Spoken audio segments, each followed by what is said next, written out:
Midday, Kentucky, everyone. Well, if you feel like winter is a little dull and dreary, why not liven up your decor with some colourful potted plants? Joining me today is a Bailey Wynn, owner of Bloomed Roots. Welcome to the show, my friend. Hi. Okay, look, I'm a big fan of having a potted indoor plant, but they never survive for me.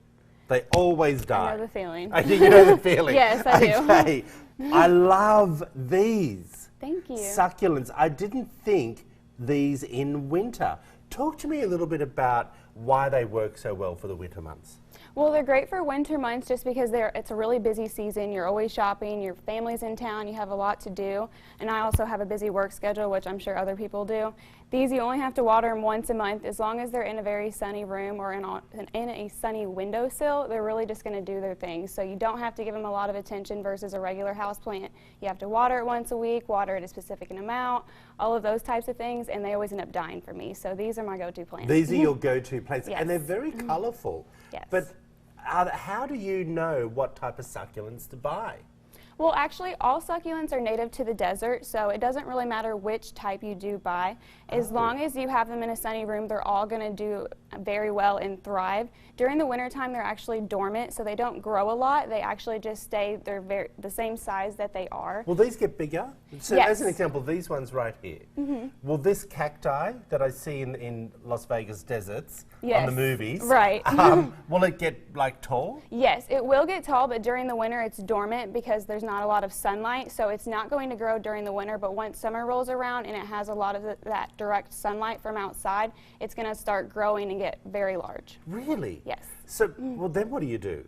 Maybe put it in the garden, I guess. Yeah, you could always put it outside in the garden, or you can just put it in a pot by itself, so that way it has a lot of room to actually grow. And then the more room it has in a pot, the faster it's going to grow. Really? Yes. So, when we go to buy them, okay, how do we know?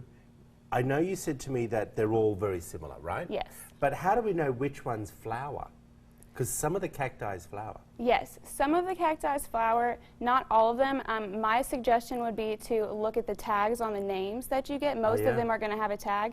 You can look it up online and that's going to tell you if it bloomed. There's not really a way to look at them and know if they bloom unless you're like a cacti expert and you know pretty much every species. Who's the cacti expert, people? Right. But I'm trying to get there. So the more you learn, the more you'll see which ones bloom. A lot of the ones that are rounder of this shape do bloom, but not all of them. So I would definitely suggest to get the name of it and look it up in the way you can find out. Can you take a cutting off one of them and then regrow it? Yes, it's called propagating. It's really neat. So if you do bump your plant or you knock it out of the pot, you can actually save those leaves. Just drop them back in the pot that it was already growing in, and they'll actually start growing roots, and then those little roots will grow ahead, and then it'll turn into an entire plant. Look, I sometimes overwater.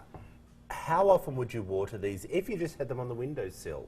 Just about once a month. Once a month? Yes, That's once a month. Yes. Please, Being that's native to the perfect for me. desert, they really don't get a lot of water. They look gorgeous on camera. I know Look they at do. that. They look very colorful. Really colourful and really beautiful. Is that timber? This is a driftwood piece, actually. So if you were to water that, would the water come through the timber? Or? Yes, it may drip through some of the sides. So whenever I have a large arrangement like that, I'll typically put them in my bathtub, or if we have a large sink, I'll sit them in there and just kind of drench the water over it and then let it soak out. And then once it dries, I'll put it back on the windowsill. That's a really good idea. Now you also have an event coming up, I believe. Yes, we have an event on January 18th. It's called Envision by Raw Artists, so I'm really excited about it. It's an event, it's a pop-up gallery. There's also a runway show. There's a stage for performing arts. There's going to be live art going on, music. You're busy. So, yeah. We've got all that information up on the screen as well. Now the tickets are $22 to go along there. It all is up there now for you. Do you have a website? And we are currently working on our website right now. We're hoping to have it up by the new year, but you can find us on Facebook and Instagram. Perfect. What's your Facebook page? It is Bloomed Roots. Bloomed Roots. Yes. Look, I think these are gorgeous. In fact, I'm going to go. Can we go online and buy them, or how do we order from you? Yes, you can email me or just simply message me on Facebook or Instagram, and we can get a custom There's order all the going. information up there for you right now, everyone. I think these are great. Thank you. Good job. Good job. We'll be right back after this short break, everyone. You've been watching Midday Kentucky.